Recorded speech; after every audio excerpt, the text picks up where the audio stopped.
Fresh and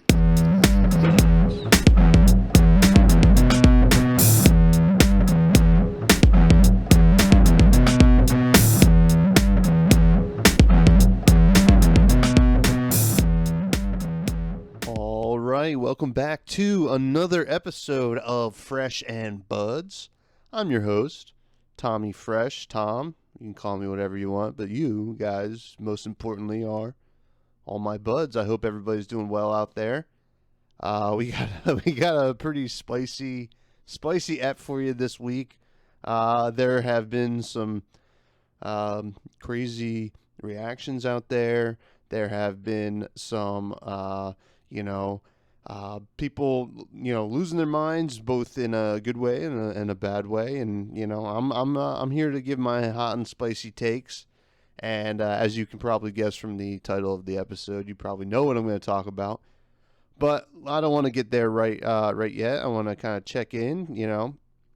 We got to do a Crack-A-Pack, which I should say, this Crack-A-Pack, whatever we pull out of this, is going to be included in my giveaway that I will be starting tomorrow, or if you're listening to this the day of, the Friday, which I believe is the 15th. Yeah, Friday the 15th. I'll be announcing the giveaway. It'll be on Twitter. You can follow me on Twitter, twitter.com/freshbudspod. It's gonna have some really cool stuff. This is a really nice one, especially if you're just a beginning player. I'm going to have some of the rares and foils that I've cracked from the Crack-A-Packs on the show. And I'm going to include the Blitz decks, the precons from Tales of Aria. I have one of each, and I'm going to give them all away to whoever wins. And you'll just have to check out Twitter for the deets on how to win that.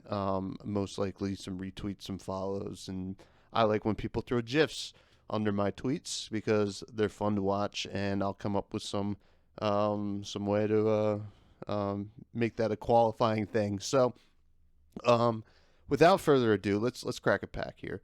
We're gonna crack a pack of Tales of Aria, first edition. This one's got a picture of Briar on it. And we're gonna talk a little bit about Briar in a bit. Let me get this up to the mic here so that we can get that good sound. Oh yeah, that's my favorite. That is my favorite. Crack this bad boy open. A little Frostbite on Frostbite and Young Him token. We're gonna get going on this here pack. Out of the gates. So I'm actually going to talk about some drafts I actually did this past week, which were a lot of fun. I didn't do too well, but we'll get to that. But I'm going to kind of go through what my thought process is if I was drafting the set, which has been a big thing, and it sounds like that's going to be actually part of the skirmish season coming up. First of all, Chill to the Bone, the blue. Next time an ice or elemental attack hits a hero this turn, create a Frostbite token under control. Go again. It's not something I'm jumping on right away, but I am a sucker for ice. Not going there yet, but we'll see where we are down the line. We do have a Heaven's Claw red. Now this is a card I would consider taking first. So this is just a straight up lightning attack, 5 attack, 3 defense. In both Briar and Lexi, you want good lightning cards for your fuse because you're going to have to play them eventually also. So Heaven's Claw is just, good rate, cost 1 for 5 hits and still blocks for 3. Next we have Entwined Lightning. 0 cost elemental attack, 2 attack, 2 defense. It has lightning fusion. If it was fused, it has go again. I'm not jumping on the blue right away, but if you're already in lightning, it's definitely a solid card. And I think we'll talk a little bit on how much lightning to cards that require lightning fusion you should have in a draft deck or sealed deck. Next we got Winter's Grasp Yellow. I like this in any ice deck. I like Winter's Grasp in general. The yellow, pretty decent. 2 cost, 5 attack, 3 defense. Hits hard, not as good of a rate as the Heaven's Claws. So we're not exactly jumping on that. Next we have Strength of Sequoia Blue.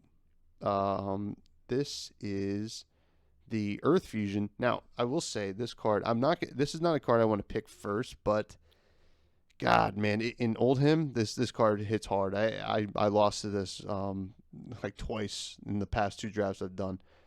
So has Earth Fusion. When it enters the arena, this is an aura, Elemental Guardian aura. Enters the arena. If it was fused, create a Seismic Surge token, which is already good. It also has go again, by the way. And then at the beginning of your action phase, destroy it, and your next attack action card this turn gets +1. So blue's not the ideal one you want. However, it does activate your thumps in the Guardian deck, the Oldhim deck. So something worth considering. This is not the pick right now. The pick is Heaven's Claws, I would think. But we're going to continue on. Next is the Blue Lightning Press. This is our first rare, which will be going in the giveaway here. This is a 0-costed lightning instant. Target attack action card with cost 1 or less gains +1. Now, Lightning Press is pretty good. Blue being the worst, but I really like going Lightning Press here over the Heaven's Claws. It's a nice little lightning fusion target, and it's a great little trick. Push in through some damage. Big fan of Lightning Press. The red is obviously where you really want to be, but Lightning Press in general I think is really good. And we got a nice little Majestic, which is going to go into the giveaway. It's a nice one too, which I think you guys are going to be excited about. It is Pulse of Volthaven. This is a lightning ice instant, costs 0. It's legendary. You can only have 1 in your deck. Though I wonder if that qualifies for limited. Though I mean the odds of you cracking 2 of them is pretty low. But your next lightning, ice, or elemental attack this turn gains +4. I think this is the pick. This is a really strong card. It does make you want to go. You're kind of pivoting yourself into Lexi, but it's an awesome Majestic, and I think it's worth it. So that's really cool. That's going to be going over in the giveaway pile, which is awesome. Which would go really well with the Lexi precon. And we do have a foil rare as well. Bolt and Shot. So this is really pushing us towards Lexi, So Bolt and Shot. This is the yellow one, which is a 3-attack ranger action arrow attack with 3 defense. If its attack is greater than its base attack, it has go again. And if this hits, reload. Really good card in Lexi with the Shiver, especially in limited. You pop it in there, give it +1, and then swing in, and hopefully, the yellow one requires more than 1 card to block. So I think it's, especially if it's coming in for 4, pretty good. Next, we got the Honing Hood, which is good in Ranger. Obviously, it's for Ranger. Which is instant destroy Honing Hood, return all cards from your arsenal to your hand, then put a card from your hand face down into your arsenal. We're not going to first pick this. I do think it is good once you are solidly in Lexi. It's not something you want to jump on early. It's not generic. It doesn't keep your options open. Though if we saw this second pick after you took the Pulse, I think it's worth going for. Next, we got Snow Under, the blue one, which is a 5-attack, 3 defense, Elemental Guardian action, Ice Fusion. If it was fused, it gains. If this hits a hero, create a Frostbite token under control. Cost 3. You want blues in the Guardian, so if you're in Guardian, I think this is a solid one to grab. But we're not taking it here. Overflex, the blue one, which gives your next arrow attack gains +2, and then it has reload and go again. Cost 1. Good in Lexi. We're not picking it up here. Inspired Lightning blue, which is the worst one. If you're in Briar, I think it's worth getting in Lightning Briar. Like you gotta have the Lightning cards to support it, and that's something I'll talk about in a bit. This is the one that deals 1 damage, but only if you fuse it with Lightning. Arcane damage is good, but this requires some work to get going. Next we have Mulch, blue. There's a lot of blues this pack. I feel like it's always a lot of like reds for me anyway. This is the most blue I've seen in a bit. So this is the Earth Fusion Elemental Guardian attack action. 6 attack, 3 defense. So 6 attack on a blue is pretty good. If it was fused, it gains. If this hits a hero, put a card from their arsenal on the bottom of their deck. Nice little Command and Conquer-y kind of thing. It costs 4. So, the Guardian decks are heavy on blues. So, solid card. Though, as I said before, not the pick. Blizzard Bolt, Ice Fusion. This is the yellow one. Costs 1. It's arrow attack, 4 attack, 3 defense. If it was fused, whenever an attack deals damage to a hero this turn, create a Frostbite token under their control. If you can chain this into more attacks to get a couple different Frostbites, pretty sweet. Got to be heavy and ice though, which really doesn't even really work with the theme of chaining multiple attacks. You kind of go tall with the ice version and feel like wide with the lightning. And then we have Arcanic Shockwave, which is the Elemental Runeblade attack action. Lightning Fusion, this is the yellow one, costs 0. It comes in for 3 and 3 defense. If it was fused, it deals 1 arcane damage to target hero. The red one's really good. The blue one I don't love, though 0 cost of attack. If you have the lightning to support it and you get that chip damage, pretty good. And it will require at least 1 card out of hand. But the red one's really where you want to be. But that's the pack. So those 2 rares, Lightning Press, the Foil Bolt and Shot, and Pulse of Volthaven is going in the giveaway pile, which is very exciting. It's going to go with those precons, which I was looking at the list. They look awesome. They look pretty viable. You can just crack them and be competitive. You can, if you get them. You can teach people how to play. That's how I did it with my Monarch Blitz decks. So it's a great start. Let me just throw these in the sleeve. Let me put that Pulse of Volthaven in the sleeve for you guys. And we're going to continue on. So before we get to our nice little Crucible of War, Crucible of No More, which I think is going to be the title. I'm going to talk about I did 2 drafts this past week. I did one in Hoboken. So I'm from Jersey, as you can probably tell. I did one in Hoboken on Sunday. It was a 6-man pod, which is fine. I'd rather get the 8, but it's definitely more ideal to me than something higher. I was the only Lexi drafter for sure. It was 3 Briar drafters at the table, and 2 Oldhams and me. And this was my first draft ever of Flesh and Blood. Now I'm a big drafter in Magic the Gathering, so kind of understand. I could apply some of those rules or those like guidelines to drafting Flesh and Blood. Though I will say I have a lot to learn.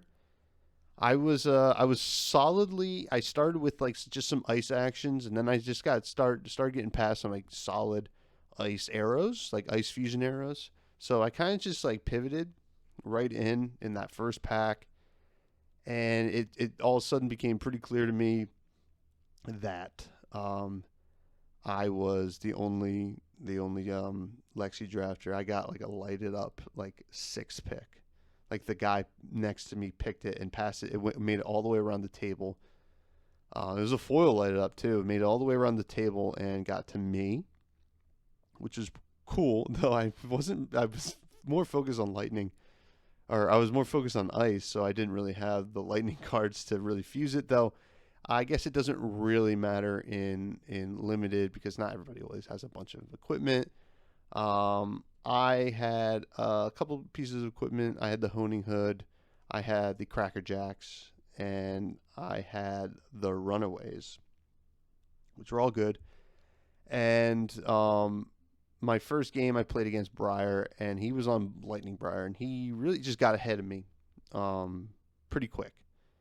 And it was one of those things where we got down to the last turn. I needed like that one extra resource to really push in that last piece of damage, but he had this. I knew he was gonna pop off the next turn because he had an embodiment of lightning waiting, and I knew I was not gonna be able to block out. So he ended up taking that first game, and then I played another Briar, and I won that one pretty handedly. I was just like throwing in dominated ice arrows, giving him frostbites, making him put stuff in his, on top of his deck. It was that game. It really all worked out. And then round 3, I played against the 2-0 guy who was on Oldham. And man, oh man, did we have a tight game. We both got down to 1 life. And basically it got to the point where I needed to push in the damage, and he could just block enough of it. And he had a Strength of Sequoia ready to pop, which he put on a thump, so it was dominated, and yeah, I was screwed. So I did drop that game, but he went 3-0, and that was good for him. I did, however, get the promo Oldham. They just gave it to me. I don't know if I was supposed to get it, but they gave it to me. I was like, okay, cool, and it looks quite beautiful. And then the next night, I saw that there was another draft firing at Highlander Games in Boonton, New Jersey, and some people at the other store had talked about that store, so I was like, oh, maybe I'll check it out. So I did, and that one was a little bit actually closer to my house. Hoboken was a little bit far, but it was a Sunday, so it wasn't too bad. But the Monday night and the Boonton actually worked out for me, and I got there, and the first thing I saw was the comedian Chris Gethard was there, which is pretty cool if you don't know him. He's like I guess what you can consider an alt comic. Has a kind of a different style of comedy, but pretty cool. I've seen him on I think he's been in a couple movies as well. I was like, oh, cool. I guess they had like jokingly offered him a job, and he just like stopped by to like do like an Instagram live. So that was kind of neat. Saw him. And then, I was talking to everybody there. They were really cool. Everybody was really nice. Everybody was really nice in Hoboken as well. But that pod ended up being 11 people. We were just one person short of doing 2 6-player pods, which, unfortunately didn't happen. But 11 is a lot different. So I was in Briar in this draft, and I just kind of like stayed open in like lightning cards. I ended up going just straight lightning pretty much, and there were just a couple picks where, excuse me, I took the Arcanic Shockwave instead of the lightning card, so I ended up being a little too skewed to cards that required the lightning cards to fuse to my lightning cards. Like, so I was more elemental attacks and less lightning attacks and non-attacks, and it bit me in the butt. There were a couple games where I was looking at my hands like these all require lightning to get the full effect, and I do not have the lightning. It's 4 of them in my hand. So that was my first big mistake. Second big mistake was actually, I mean, I'm not. I don't think it was a mistake to draft it because, I mean, why not? It was a majestic, so it was a dusk blade. Is that the name of the band card? I gotta remember. Holy smokes! Yeah, Dusk John.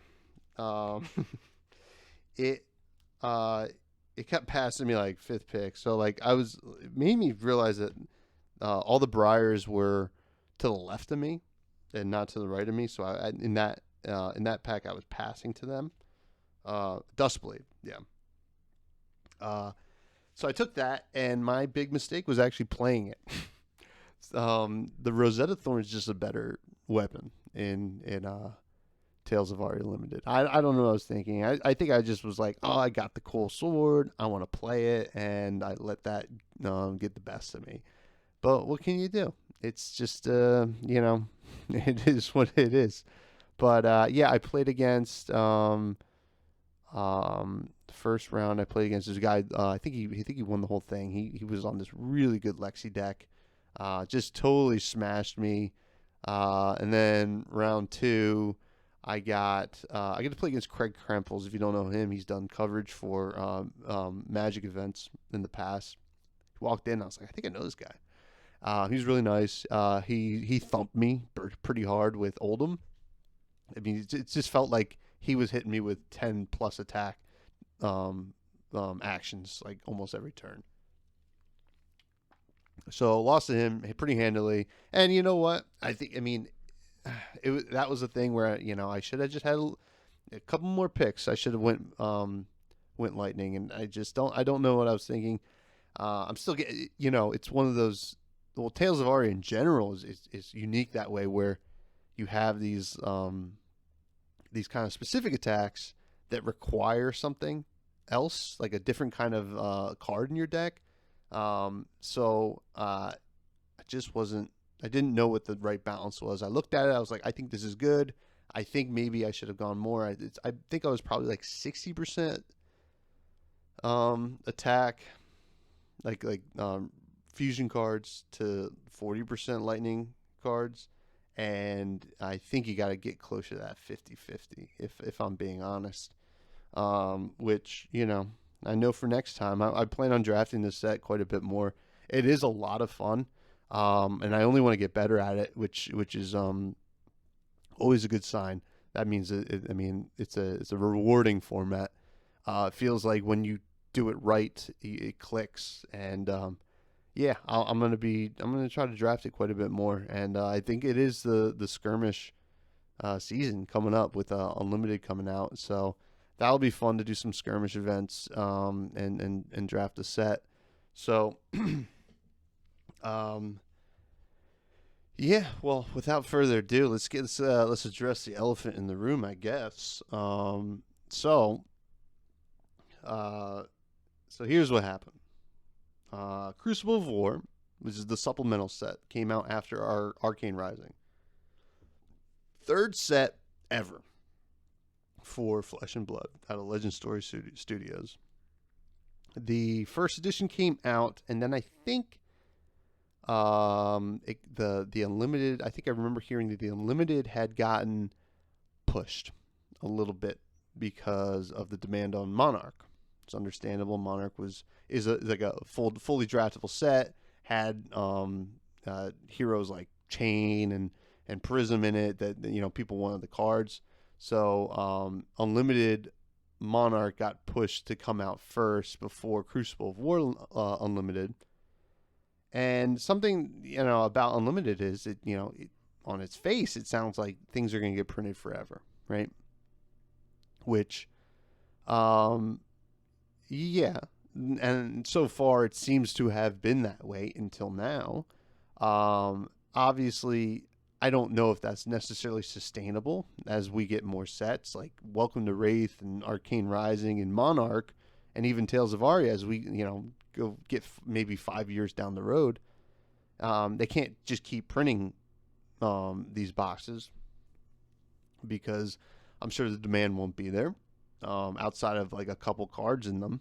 And when you're printing something, or even when you're producing any kind of product, you have to put in these large bulk orders, and you gotta it's not worth it just to print, just enough to keep it in rotation. So I don't think it's necessarily sustainable. I think it's a little bit of a misnomer, but I understand why you would call it that. Now, that being said, Crucible of War has been has announced that it is now out of print, which has set the Flesh and Blood world on fire. It's been pretty crazy. I've had a lot of conversations with some people on Twitter, and a friend of the show, Garbage Andy. He put out a reaction video. Well, I guess it would have been yesterday, by the time this comes out. Kind of explaining his feelings, his thoughts, and there's been other videos as well. I recommend checking out Garbage Andy's, and I also recommend checking out Red Zone Rogues, and they both kind of have similar sentiments, but a little bit on different ends of the spectrum. And I think I'm maybe a little bit of both. And I guess we're going to get to why. But anyway, Crucible of War has announced that it was out of print. Now, it's unlimited. Why is this out of print? Arcane Rising, Welcome to Wraith, older sets aren't out of print yet. So why is this happening? So, if you go to Flesh and Blood's website, you can go to each sets page now, specifically on the Crucible of War's page, Unlimited. It says it's coming out, like it has a release date of I think it was like July 30th or something like that, and it would come out in 3 waves, right? Which no other Unlimited set had said. So it had already stated. Now, it wasn't really publicly said that it would come out in 3 waves, but I guess if the information was there, if we wanted to look at it. Now, there is the argument that, like, well, why would we look when we've expected it one way so far? That's how the Unlimited has been unlimited until this happened. So I understand why people would be upset about that. Like, it is a misnomer to a certain extent now, but it's setting a precedent for sure for Flesh and Blood and their future sets. I mean, we are going to see every set that we are currently playing with go out of print at some point. When that is, I'm not sure. They've said that it is all depending on demand, and I'm sure as we see more sets come out and more heroes and maybe better cards, power creep is always going to be a thing in any kind of game, and it just has to happen. And we're still in the early stages of a brand new game. It's 2 years old. Literally just turned 2 years old, like last week. So we are going to see this happen in the future. Now, there were 3 waves. So first of all, I think we have to address who's happy, who's upset about this. There are definitely 2 sides to this, and I've seen it on the timeline. The people who are more in the investment side of Flesh and Blood, which there's always going to be, because it is a collectible card game. There is always going to be that investment side, and we've seen it with some other things. I don't want to talk about the whole Rudy situation, but you see it on that side. The collectors are excited about this, right? They've been collecting these cards from Crucible of War, and it's definitely solidifying their investment in them, right? And we're going to talk about some prices going forward, that have gone up since this announcement, and they are happy, and for good reason. They spent money on Crucible of War because they felt like it was worth it, and that's what investing is, and now it's paying off for them. However, I will say, I think that the investment side of Flesh and Blood should be wary, because Flesh and Blood has said we will reprint things as needed. So, and we saw it with the Tunic, right? Tunic was in Crucible of War, so that was our first major reprint. And the game has only grown, exponentially since Crucible of War has come out, like insanely. So the need for reprints is higher than it's ever been. Now the people who are upset about this, and I think they have some reason to really be upset. They never bought in on some of these like Majestics, because like Unlimited only just came out, right? It only feels like it only just came out. So they didn't really invest in these Majestics or even the legendary Shyana. And now all of a sudden some of these cards have like tripled in price, which sucks, right? You missed out. And you feel like now it's never going to be attainable. And some of these cards, for lack of a better term, are staples in some decks. And I'm gonna go through a couple of them. Main one that everybody seems to be talking about. Actually, no, I'll leave that one for last. So Beast Within's one, right? Beast Within. I bought these not too long ago, which I'm happy I did. Now Beast Within, let me get the price up here, is at $15, which is so I'm looking at TCG. It's a great. I mean, they list all the historic the prices and what it's been bought for. So $15, which a lot of people are buying right now. Actually, looks like the amount of sales. So prior to this announcement, so it was announced on the 12th. We're looking at like October 11th. It was hovering around $10, $8 to $10. So it had a 50% increase. Not terrible. $15 for playset. It's not ideal, but it is a Majestic. These Majestics should have some value, right? So $45 for a playset of something that's somewhat of a staple in Brute, Rhinar and Levia, which I played in Levia. It is something that is worth noting. However, I do think, and all this comes with the caveat of, I think that a lot of these prices are a knee-jerk reaction to the announcement, right? People are getting FOMO. They're buying it up. The supply is getting, strained. People aren't really opening boxes, right now, because they feel as if, it's out of print, so it's going to be even worth any more. So there is that initial strain on the market, and we're going to see a bump in a lot of these things. Another staple for the Warrior decks, Dorinthia, and I guess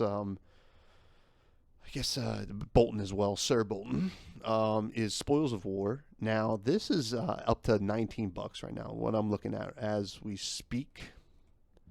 And mind you, I am recording this on the 13th to release for the 14th. So by the time you listen to this, things could have gotten crazier or calmed down.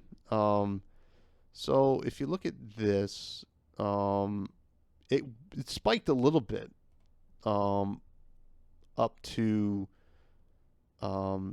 25, and it settled back down to around 19.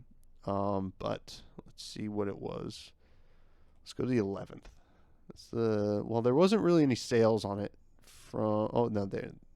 So it was about $10 as well, which I think is going to be a common thing for a lot of these Majestics that are played out of Crucible War. So that had a pretty big bump as well, almost double at this point. And what's something else here? So a lot of the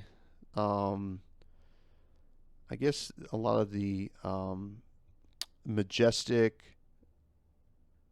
what do they call it? Equipments.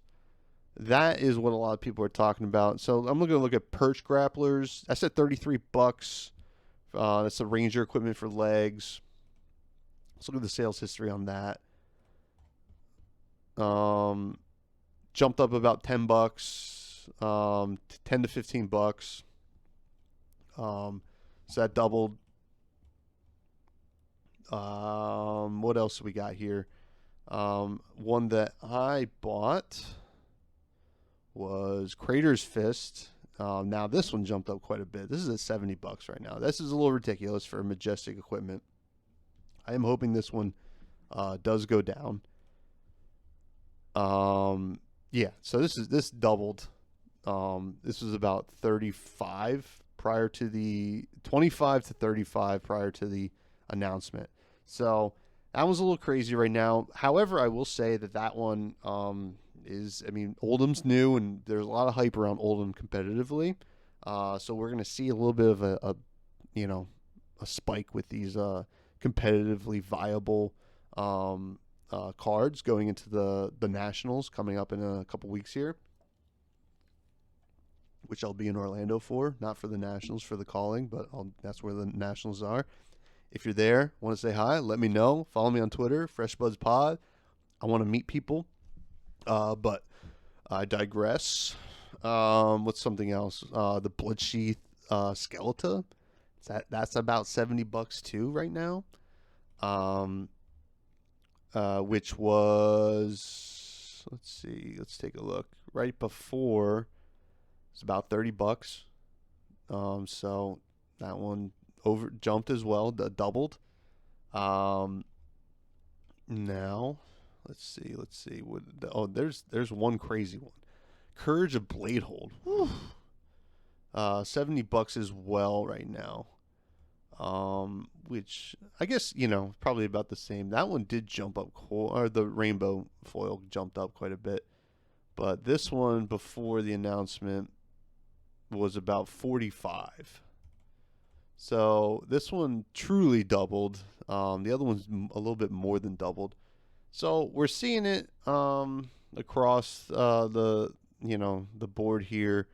The Visitronic model is at $30, or is at 20 right now. The Metacarpus nose at 20, Skullhorns at 20, which isn't too bad. The Gambler's Gloves is up at 56, which I did buy before, but that one about doubled as well. So these Majestic equipments did double. Now, my buddy, the way he got into Flesh and Blood, he cracked a Crucible 4-pack about 2 months ago, and the first pack he ever cracked was Arcanic Shard, the legendary Visceri specialization, Runeblade resource, which is, I mean, the legendaries are just out of question. I mean, I get it. They're going to be crazy. And, luckily they're not necessarily staples the way those other cards are. This Arcanic Shard is at $650 right now, which I believe is more than Gorsham right now out of Tales of Aria, which is pretty wild. So if you have an Arcanic Shard, good for you. I don't think we're going to see really a reprint of that anytime soon. At least not for a while. And then the Shyana up to $250, which holy smokes, the cold foil's up to almost $3,000. Let's see what Shyana was at prior to this announcement. Yeah, I mean, this is nuts. Looking at $60, $70, $80. This is over, like, almost tripled. But they're legendaries. I get it. Now, the last one I want to talk about is one that people have been talking about and quite a bit, and and for good reason. Looking at Remorseless, which, looking at it right now, I'm looking at 3 are for sale for $56, which is actually a little bit down from yesterday. Now, this is a card that jumped up to $60 when everything got announced. Now I will say I'm looking at the sales history, right? And I mean, I guess I should read what the card is, right? The card is Remorseless. It's a one-costed arrow attack ranger. 5 attack, 3 defense. If it's put into your arsenal face up until end of turn, defense reactions can't be played from arsenal to Remorseless chain link this turn. Or I guess it was until end of turn. If it hits a hero until the end of their next turn, whenever they play an action card, they lose life. This card is busted. This card's really good, right? Now I will say, looking at the sales history, $60 for a card that you need 3 of in Azalea or Lexi is pretty wild. You're looking at $180 for a staple. I will say, over the weekend it hit about $40, and the day before it was already at $50 to $60, right? So it already had spiked a little bit. Now that is, I guess the highest it got before the announcement was $58 for a normal unlimited. Now that was before the announcement. So in reality, we're not really seeing that much of a change in Remorseless. And the reason for that, I think, is there's a lot of hype around. There's a lot of hype around Lexi for sure, and as you know, to quote, a lot of my friends, Azalea is bae, as they say. So people love Azalea, and Lexi's like pretty dope, and I think there's a lot of hype around it. There must be a lot of testing going on for Nats, and a lot of rumors about Remorseless being, or Lexi in general, just being, the bomb diddly to go into that tournament. So that is one of the staples that actually was already on the rise to the price point that it was. Now this announcement's not going to help it go down, but it was already, the demand for it was already at the point where it was a $50 to $60 card, which is a lot, and I wouldn't fault anyone for not wanting to buy those, right? It seems like a staple that they should want to reprint. So, that's just, everything else definitely doubled, in some cases tripled, but Remorseless was already getting there. So I wanted to put that out there, at least looking at the numbers from my end here. So that's the what that happened, right? This is everything that happened, like the staples that popped up. The announcement happened, the 3 waves of shipments. Nobody really knew that was happening, but it was public knowledge. So it is one of those things. So, and I guess as someone else who's happy, I said the investors, but also retailers are very happy because now all their Crucible of War product is flying out the door. And that's a good thing. Retailers being happy about Flesh and Blood, I think, is a good thing for the game in the long run. So let's talk about the why. Why did this happen? So I think, now this is all speculation, right? So the growth for Flesh and Blood between Monarch and now has probably been more than they had ever expected. Legend Stories ever expected, which is great. People are falling in love with the game, as I did, as all you guys have, and people are excited and they want to play this game. But part of that is you're going to get some growing pains, right? You're going to have to print product. Like we saw a shortage of Monarch first editions, and then finally the Unlimited came out, and the need for the Unlimited was what pushed the Crucible of War Unlimited in the first place. So that's one thing that I think they're like, holy smokes, we got to start printing more Monarch. We got to get ready for this new set, Tales of Aria, we got coming out in the fall, which we have big plans for. We're going to announce pro play. We're gonna have these callings in the United States. We're gonna have skirmish around drafting the set. Everything's gonna be about drafting. We have 2 callings that are about limited. So and even Nationals is gonna have drafts part of the tournament. So we got to have product. People are going to want to practice this set. So I think that the strain of making sure that Tales of Aria was available, they had to make a decision about Crucible of War Unlimited. They're like, it's a supplemental set. It's all about reprints, all about, supporting archetypes. We can make this, a certain, we'll push out a decent amount of it for the unlimited part, but it's going to be only a certain amount because we have to move on to Tales of Aria.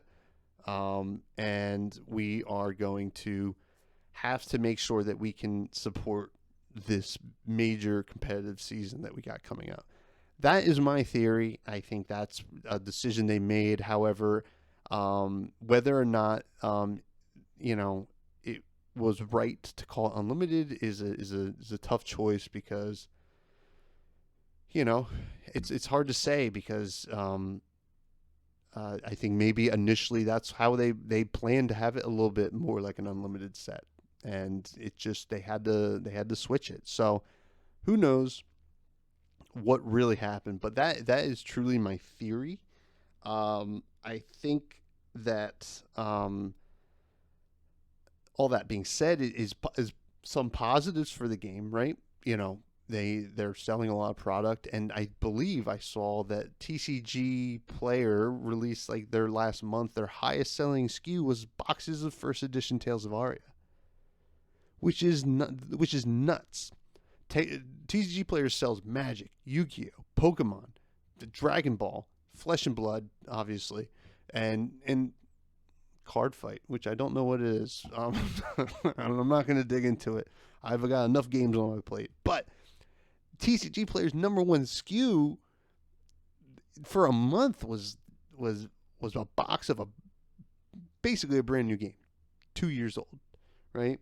So not we. I wish I was selling these games, but Legend Store Studios is like going off right now with Tales of Aria, and I mean, let's be honest, it's a great set. It's very fun to play. Draft, sealed, it's a little unbalanced, but draft I think is pretty immaculate. How all three heroes are very competitive. And on top of that, people want to play this game. And I mean, if people didn't want to play this game, the cards wouldn't be this expensive, I don't think. At least on the Majestic side, right? It makes sense that the Legends and the Fableds are expensive because they are collector pieces and as well as playable cards. But like, I think primarily, collectors want those. The Majestics, not so much. I don't think. I don't think a lot of these prices are just because they're collector's items. I think that's because they are viable to play, and that shows that we have a healthy game that people want to play it. However, these prices do need to come down, most certainly. And that brings us to like kind of what's next, really. What are the lessons learned here? I think, well, one major lesson that we have learned is Flesh and Blood players is that unlimited is not a sustainable thing, and we now have precedent that says that just because it says unlimited doesn't mean that a set is, like going to be printed forever. And I don't think we should expect it to be. I don't want to see Welcome to Wraith printed forever. I don't want to see Arcane Rising printed forever. I have, I would like to see Command and Conquer reprints. I would like to see Arcanite Skullcap reprints down the line.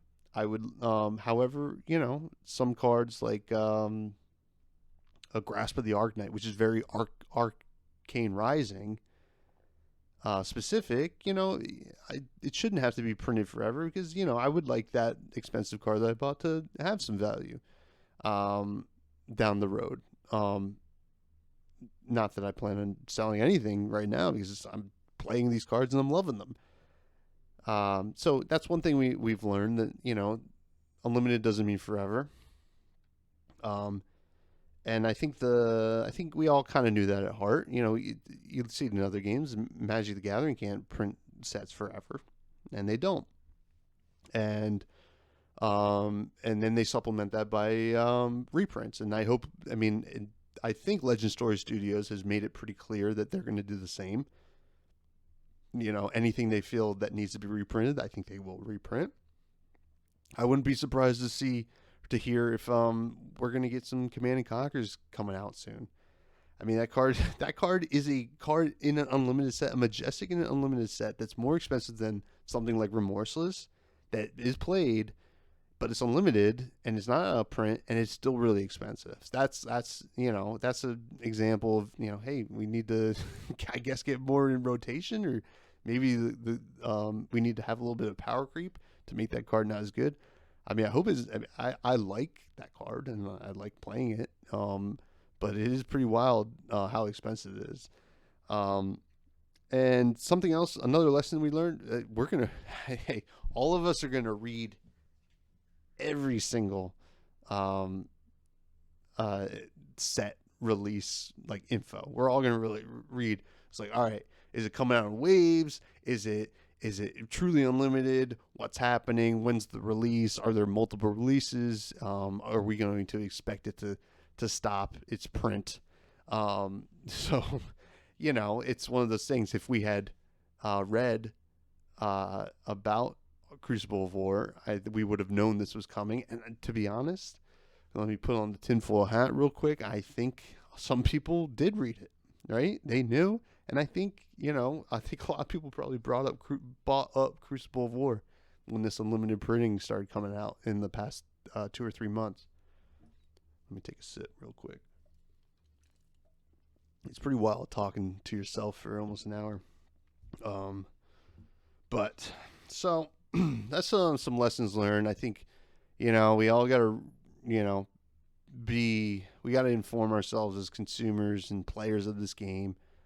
I also think that we're in an interesting time, especially for Crucible of War, where I would say a large majority of Flesh and Blood's players have joined from like Monarch till now, and these are initial releases that they never really, and myself included, wasn't a part of the actual release. So I didn't really look at the cards. I didn't know, what should I pick up? Like, I'm looking at Tales of Aria. Like, I'm looking at my Terra Sunders. I'm like, I got to make sure I get these. I got to make sure I get these Awakenings. I got to make sure I get these Lighted Ups, these Blinks, these other Majestics. Like, we're at a point now where most of the players are like me, where we weren't doing that with Crucible of War, Arcane Rising, and Welcome to Wraith. Like, we know what cards are good from there, but we weren't a part of that release, so we're playing a little catch up right now. So I think this puts us at the turning point, right? A lot of us have already gotten our Arcane Rising, Welcome to Wraith, Monarch stuff, and now Tales of Aria is out, and we're kind of settling into what we want to play and stuff like that, and making choices based on that. And as long as we stay franchised to this game, we're going to pay attention to things, and we're going to look at the new sets. Now that's the next question. I think we're going to see a new supplemental set, whether it's like Crucible of War 2. I hope they just come up with a really cool name, as opposed to just like Crucible of War 2, Crucible of War 3. I prefer something a little cool, like listen to Fresh and Bud's podcast. No, I don't. It's stupid. But I think we're getting a supplemental set soon. I would say Q1 of 2022. What's going to be in it is up for debate. Most likely, if it follows the same pattern of Crucible of War, is that it's going to support the heroes from the past 2 sets. So the past 2 sets have had Oldhim, Lexi, Briar. That's from Toa, Tales of Aria. And then it had our boy Chain, Levia, Prism, and Sir Bolton. So that means, so first of all, one of the biggest pieces of evidence that we have that this new supplemental set is coming is Stalagmite, which is apparently Oldham's shield. It's mentioned on his page on Flesh and Blood. It's got a nice big question mark. We all thought it was going to be in Tales of Aria, but obviously it's coming later. Must be coming in.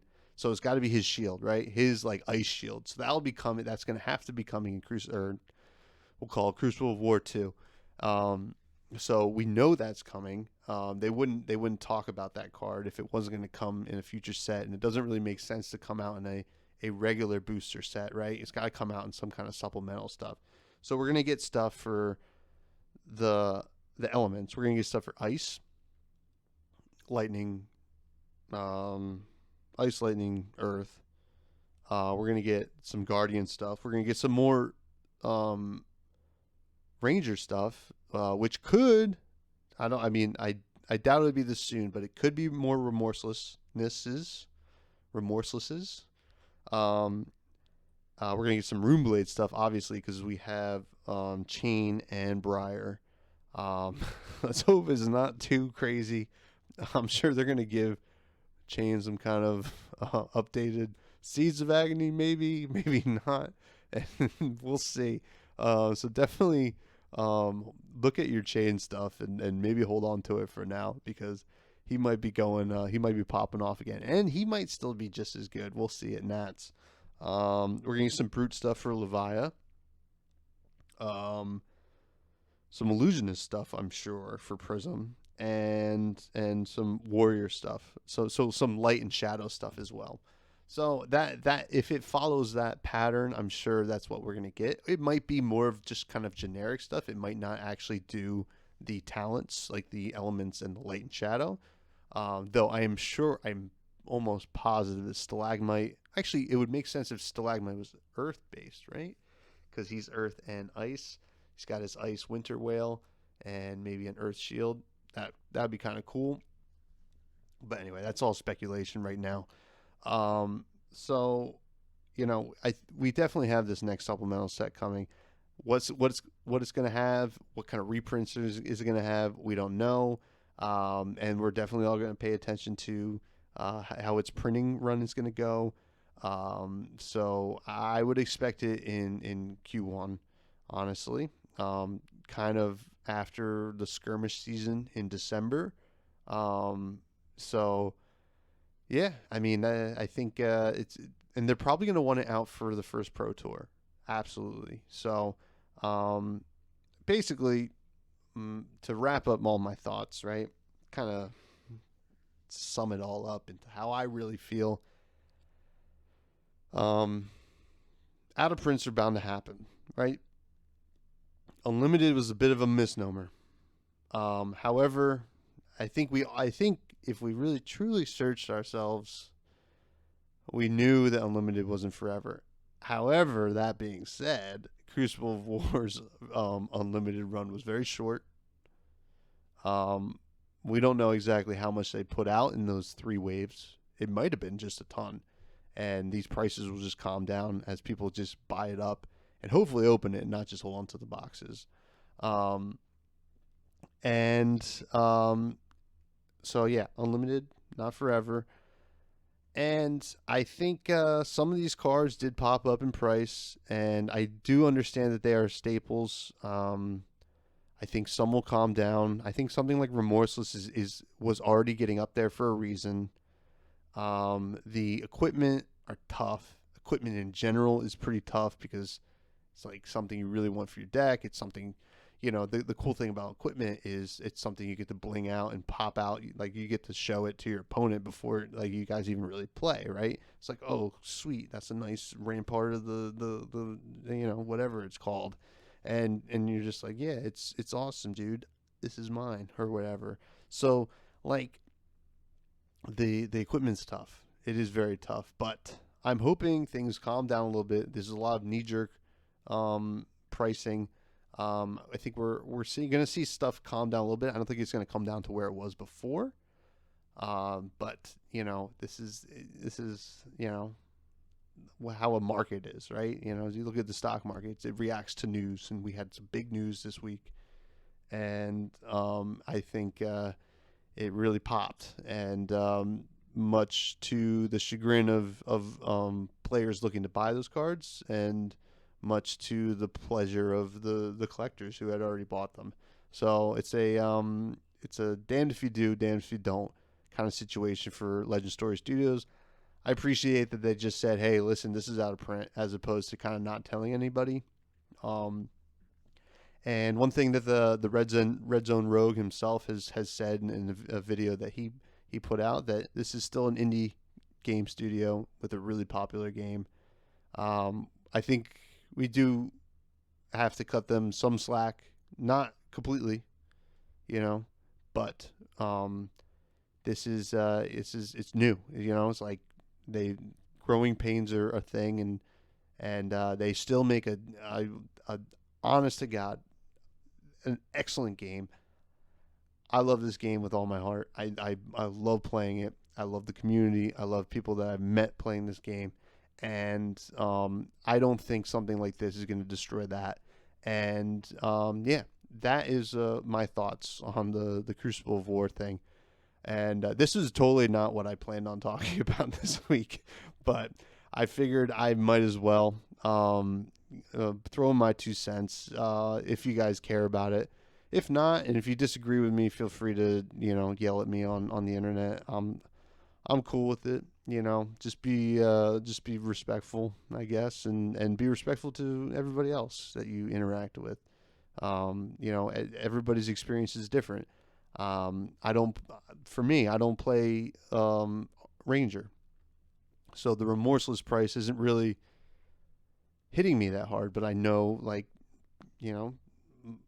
the homie Garbage Andy, he loves Azalea, and I think for him it sucks, right? It sucks because he's looking at his card, which he has, but he wants other people to enjoy Azalea too, which is great. I think that's awesome. So everybody's experience with this is different, so keep that in mind when you're talking about it, and be respectful to each other, and keep playing Flesh and Blood.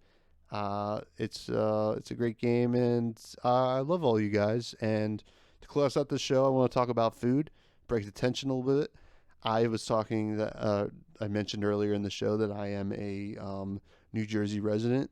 I want to talk about one of my favorite breakfast sandwiches: pork roll, egg, and cheese. I know the people in North Jersey call pork roll something different, and I can't help that they're wrong. But I'm originally from down near Trenton, and pork roll is what we call it. And pork roll, if you don't know what it is, it's like a pork, like a breakfast pork, roll. It's a pork roll. It's it comes almost like in a sausage kind of thing, and then you slice it, and you just fry it up on a griddle, throw egg and cheese on a bagel, on a Kaiser roll. And man, oh man, it's hard to explain the salty goodness with the cheese and the little salt, pepper, ketchup on there.